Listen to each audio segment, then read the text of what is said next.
ભરૂચમાં ભક્તિનો મહાસંગમ, હર હર મહાદેવના નાદ સાથે શિવાલયો ગુંજ્યા, બરફના શિવલિંગ અને મહાપૂજા આકર્ષણનું કેન્દ્ર। આજે દેવાધિદેવ મહાદેવની ઉપાસનાના પવિત્ર પર્વ મહાશિવરાત્રી નિમિત્તે ભરૂચ શહેર અને જિલ્લો શિવમય બન્યો છે। વહેલી સવારથી જ જિલ્લાના નાના મોટા તમામ શિવાલયોમાં ભક્તોનું ઘોડાપુર ઉમટી પડ્યું હતું। શ્રદ્ધાળુઓએ શિવલિંગ પર દૂધ, જળ અને બીલીપત્રનો અભિષેક કરી સુખ શાંતિની પ્રાર્થના કરી હતી। સમગ્ર વાતાવરણ ઓમ નમઃ શિવાય અને બમ બમ ભોલેના જયઘોષથી ભક્તિમય બની ગયું હતું। શહેરના પ્રાચીન અને પૌરાણિક રામેશ્વર મહાદેવ, ઓમકારેશ્વર મહાદેવ, સોમનાથ મહાદેવ અને મહાકાલેશ્વર મંદિર ખાતે વહેલી સવારથી જ લાંબી કતારો જોવા મળી હતી। શિવરાત્રીના વિશેષ પર્વે મંદિરોને નયનરમ્ય રોશની અને પુષ્પોથી શણગારવામાં આવ્યા હતા। અનેક સ્થળોએ બરફના અમરનાથ જેવા શિવલિંગના દર્શન ભાવિકો માટે આકર્ષણનું કેન્દ્ર બન્યા હતા।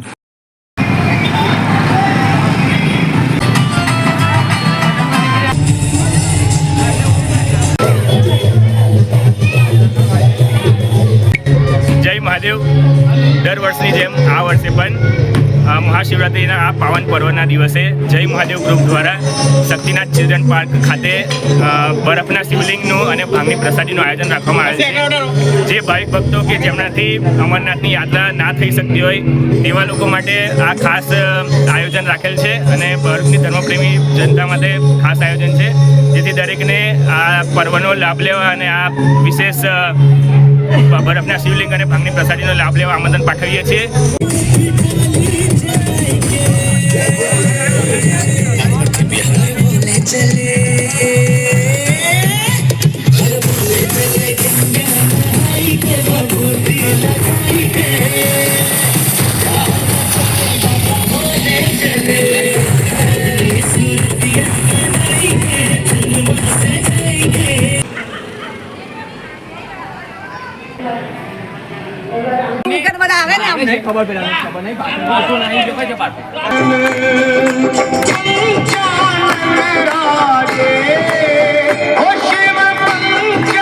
દર વર્ષની જેમ આનંદનગર ઉત્સવ સમિતિ દ્વારા ઓમકારેશ્વર મંદિરના ગ્રાઉન્ડમાં બાબા બર્ફાનીનું આયોજન કરેલું છે। તો ભાવિક ભક્તોએ પ્રસાદી આરતી તથા બાબા બર્ફાનીના દર્શનનો ઉત્સાહભેર ભાગ લીધો છે।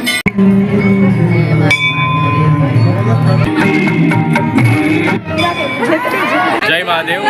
શ્રી રામેશ્વર મહાદેવ ઉત્સવ સમિતિ દ્વારા દર વર્ષની જેમ આ વર્ષે પણ અદ્ભુત શિવલિંગ, બરફના શિવલિંગનું આયોજન દર્શન માટે આયોજન કરવામાં આવ્યું। જે શ્રદ્ધાળુઓ અમરનાથ નથી જઈ શકતા એમના માટે પોતાના ઘર આંગણે જ આપણે બરફના શિવલિંગનું આયોજન કર્યું છે, જેમાં ઘણા ભાવિક ભક્તોએ આવીને દર્શન લીધો।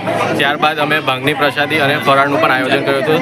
જો સૌ અહીંયા દર્શન કરી ધન્યતા અનુભવી છે એ માટે સૌનો અમે હાર્દિક આભાર માનીએ। ધાર્મિક કાર્યક્રમોના ભાગરૂપે તપોવન સંસ્કાર કેન્દ્ર સંચાલિત શ્રી નર્મદા સંસ્કૃત વેદ પાઠશાળા મહાવિદ્યાલય દ્વારા 1650 શિવપૂજન અને સમૂહ અભિષેકાત્મક લઘુરુદ્રનું ભવ્ય આયોજન કરવામાં આવ્યું હતું, જેમાં વેદપાતી બ્રાહ્મણોના મંત્રોચ્ચારથી આધ્યાત્મિક વાતાવરણ સર્જાયું હતું। શિવાલયોમાં 4 પ્રહરની વિશેષ પૂજા, આરતી અને રાત્રિ જાગરણના કાર્યક્રમો યોજાયા છે। વિવિધ સ્વૈચ્છિક સંસ્થાઓ દ્વારા શ્રદ્ધાળુઓ માટે ફરાળી પ્રસાદ અને મહાપ્રસાદીનું પણ વિતરણ કરવામાં આવ્યું હતું। પોલીસ તંત્ર દ્વારા પણ ચુસ્ત બંદોબસ્ત વચ્ચે શાંતિપૂર્ણ માહોલમાં શિવભક્તોએ મહાદેવના સાનિધ્યમાં આરાધના કરી હતી। ફરીથી જલ્દી જમતી ભરી રાખવા।